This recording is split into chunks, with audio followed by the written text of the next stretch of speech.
पश्चिम बंगाल के राज्यपाल सीवी आनंद बोस ने तृणमूल कांग्रेस के वरिष्ठ नेता और सांसद कल्याण बनर्जी के खिलाफ थाने में शिकायत दर्ज कराई है। बता दें कि हाल ही में कल्याण ने दावा किया था कि राजभवन के अंदर बम और बंदूकें रखी हैं, जिसके बाद सोमवार को राजभवन की तलाशी ली गई थी। राज्यपाल सीवी आनंद बोस ने Kolkata police, Raj Bhavan police, CRPF, बम स्क्वाड, डॉग स्क्वाड को राजभवन बुलाया था और पूरे राजभवन की जांच करवाई थी। हालांकि इस दौरान कोई संदिग्ध वस्तु नहीं मिली। इसके बाद राज्यपाल ने टीएमसी सांसद के खिलाफ कानूनी कार्रवाई की चेतावनी दी थी। राज्यपाल ने कहा है कि टीएमसी सांसद ने जो कहा था वो झूठ था और भारतीय न्याय संहिता का घोर उल्लंघन है। The statements made by the Honorable MP reminds me of what Mark Twain said. When truth puts on its shoes, lie would have traveled half the world round. What the MP said was untrue. As governor, it was my duty to establish the truth before the public of people of Bengal. That is why the unusual or unprecedented act of the governor himself ordering a search of his own premises was done. Every nook and corner of Rajbhavan was searched by the sniffer dogs, home squad, and police personnel from the state government and the central government. Nothing has been unearthed. Now, what the MP has said and keeps on saying is gross violation of the Bharatiya Nyaya Samhita, which can get him a punishment of up to 7 years in jail.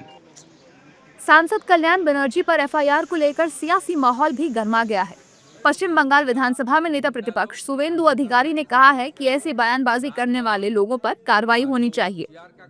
सही कदम, lawful कदम और precautionary major पर ये भी होना चाहिए। नहीं तो TMC का गुंडा लोग और ममता बनर्जी साजिश करके राजभवन जो चेयर का गरिमा है उसको हानि पहुंचाने का काम कर सकता है। इसलिए जो किया है होना ही चाहिए। एक सांसद के नाते इतना गंभीर आरोप लगाया, वो बेबुनियाद आरोप था, इसके ऊपर कार्रवाई होना चाहिए। कल्याण बनर्जी जैसा बेतुकी बातें करते हैं एक लॉयर, एक एमपी के रूप में, उनके खिलाफ कानूनी कार्रवाई होनी चाहिए और वो शुरू हुआ।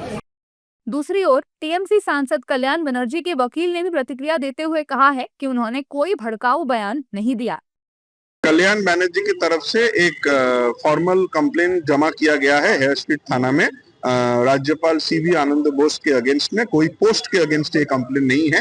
ये सीवी आनंद बोस का जो पर्सनल क्रिमिनल एक्टिविटीज है उसके बारे में है। उनका जो नेचर है, उनका जो प्रेस स्टेटमेंट्स है, जो देश को भड़काने जैसा है, देशद्रोह जैसा है, इसके बारे में कंप्लेन किया गया है। हम लोग को पता है कि इम्यूनिटी है, पर कभी ऐसा सिचुएशन था नहीं। जब इम्यूनिटी था तब ऐसा होता नहीं था कि कोई देशद्रोही गवर्नर बनता है। अभी कुछ ऐसा सिचुएशन आया है जिस सिचुएशन में ये कंप्लेन करना पड़ा और इन्वेस्टिगेशन करने की जरूरत पड़ेगी। हम लोगों ने कुछ मेंशन किए हैं कुछ वीडियोस, जिस वीडियोस में राज्यपाल कह रहे हैं कि उन जो पुलिस है बंगाल की, पुलिस भक्षक बन गई है। अगर पुलिस भक्षक बन गई है, लॉ एंड ऑर्डर के अगेंस्ट में वो जिस तरह से प्रेस स्टेटमेंट कर रहे हैं, उस प्रेस स्टेटमेंट में तो भड़काने जैसा है ना। अगर देश के लोग पुलिस के ऊपर आस्था खो जाएंगे तो राजभवन का सिक्योरिटी का क्या होगा। बता दें कि कल्याण बनर्जी के खिलाफ सशस्त्र विद्रोह भड़काने के आरोप में आईपीसी की धारा 151 और 152 के तहत मामला दर्ज किया गया है। साथ ही राज्य के संवैधानिक प्रमुख पर झूठे आरोप लगाने के लिए भारतीय दंड संहिता की धारा 197 भी लगाई गई है। So watching the video, if you like it, please press the like button, share your views in the comment section, and please subscribe to India News TV for more such updates.